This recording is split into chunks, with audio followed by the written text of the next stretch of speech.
Hello, we are here to visit Nina FitzPatrick, a famous academic and a famous author who's written an electrifying suspense novel of a topic which actually affects us all. What can we call it, your grand vision for that book? Well, I have to disappoint you. I haven't had any grand vision in the sense that Hegel or Kant or the great Norwegian philosopher, eco-philosopher Arne Næss had a grand vision. I've only written an eco-thriller, and this is a bit exotic eco-thriller because it's about the forbidden debate about the potential connection of our digital age with health problems and health hazards that is not touched upon by the politicians and in the public domain. And the novel was prompted by a conversation I had with the researcher from the Karolinska Institute in Stockholm, the big establishment that gives Nobel Prize. This is fantastic, Nobel Prize in medicine. And he told me about the horrors of being a cutting-edge researcher in the field of electromagnetic studies. But in this case, it makes a very surprising turn. The suspense is intense all the way, and you always expect that the real gangster, in a way, which is the financial industry, the cover-up people and all that sort of thing, should get their punishment at last. That doesn't happen. But you have a very original solution, which is rather thought-provoking. How much can you say about that? Unlike in Agatha Christie, you don't have just one murderer or one gangster who is going to be punished at the end. You have actually, the whole industry. You have all the Samsungs, all the Nokias, all the Ericssons, you have the Pentagon, you have pharmaceutical industry, God only knows what. So the number of potential culprits is only growing. So this is an anti-Agatha Christie novel which does not lead to identifying the main gangster, as you say, but which leads to several questions, about the industry which is exposing people to hazards that are not sufficiently researched. Do we see any similarities to the famous tobacco judgment in 1998? I mean, the thing which ended up with accusing and then finding guilty the entire tobacco industry for knowing that their products were damaging people, but they were still going on doing as if it was not that. Good point. We are talking not just about a very parallel tobacco scandal. We are also talking about climate crisis scandal, about suppressing the asbestos scandal, and also I think the scandal related to the use of pesticides. So there were many cases whereby you had research that had its heroes, meaning people who were taking tremendous risks, were ridiculed by their colleagues as drivers of hoax science or pseudoscience for a very long time. So it's a book also about these people, about people whose lives and careers were ruined by the dangerous research they were trying to conduct. And also the victims of let's say, of these new and old inventions or new and old revolutions, like for example the digital revolution. They are very often nameless. They are very difficult people to study because they are defined or misdefined by doctors as suffering from psychosomatic disorders, being mental cases, being nuts or cuckoos. So this novel is about many things, so to speak, about a double class of victims, the victims of research, of cutting-edge research, the guys who are doing something that is neither profitable nor popular.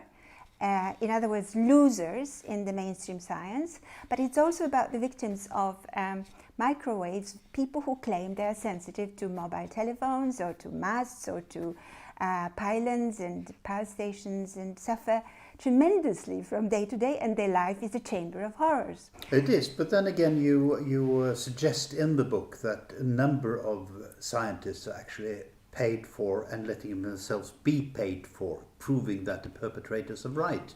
that the cover-up is not a cover-up. Actually, it's not dangerous at all. No, you see, we shouldn't be generalizing, because there are definitely decent scientists who are trying just to do their job. And I am skeptical by nature, meaning I follow Mark Twain's principle: have your mind open, but not so open that your brain falls out, you know.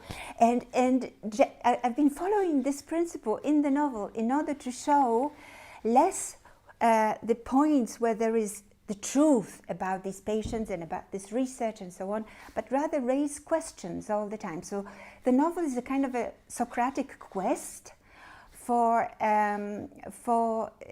the possible dangers that face us in the future if we go towards smart cities, smart people, smart houses. We need more research. It is underfinanced for now, and the effects of digitalization are unknown or not properly scrutinized. So if only 25,000 publications, mind you, there are around 25,000 publications on the possible link between electromagnetic radiation and environmental and human health problems.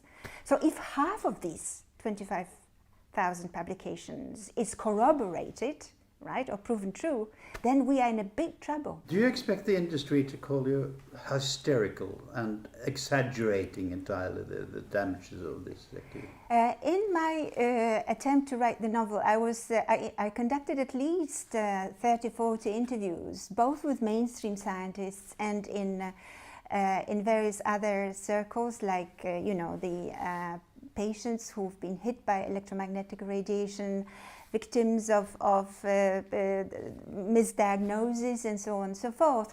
So experts on both sides, and it seems to me that I've tried to keep a balance in the novel between these different traditions, though the more I read out of these 25,000 publications in peer-reviewed journals, the more worried I've become to be true.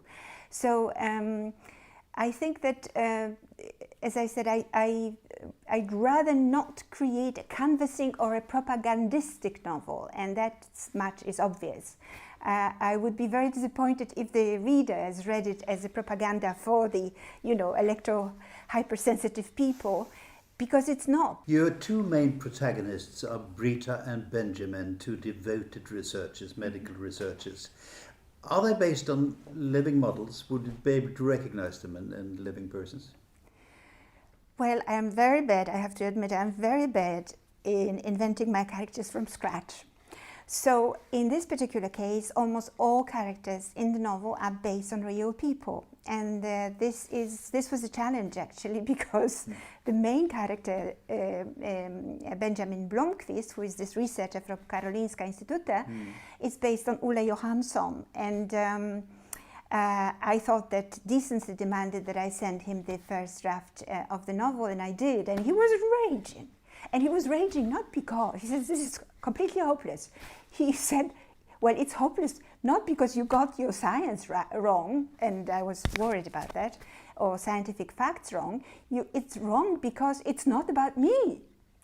So I said, what do you mean? It's not supposed to be about you. Yeah, it's supposed to be about me, but I am not a drunkard. I am not eating chocolate. I am not drinking vodka. I am not. You make me into a nutcase. Wearing yellow trousers. No. Yeah, I'm not wearing. Yeah, and I am a respectable scientist. I've been ridiculed enough by my colleagues. Thank you very much. I am a Lutheran from Sweden, and as well. But if you are a Lutheran from Sweden, you're never going to be lovable among the readers. So I have to make you eat chocolate at least. So such cases were happened all the time while I was writing the novel and sending the drafts to the characters on whose lives the novel was based. You've taken some freedoms in the describing of your persons to make them characters in a novel, but the basic of what you write scientifically holds water. It should hold water to the effect that I have done tremendous extensive research, diabolically difficult research, because I'm a cultural historian, and I had to read,